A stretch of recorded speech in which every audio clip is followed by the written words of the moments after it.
Hi there, I'm Bianca Pryor with System 1. I absolutely respect the art form of advertising for what it is.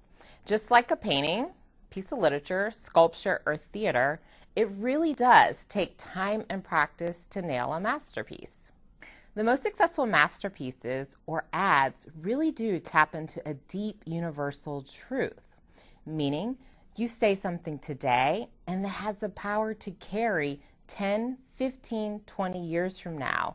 You could bring someone to tears, laughter, or even sheer joy. Let's take the ad Protect Like a Mother by McCann for Lysol. McCann does a really great job of inventing a creative juxtaposition with wild animals and little children. In the first scene, we actually see a little girl crossing the street and she's almost hit by a car. I'm immediately spun into a state of fury because I imagine this being my own son. But the relief comes when the wild grizzly bear saves the day and crosses the street with the little girl. As the ad goes on, we see other scenarios where the wild animals are protecting the other children. McCann does a really great job of nailing this deep universal truth, which is protecting our little ones.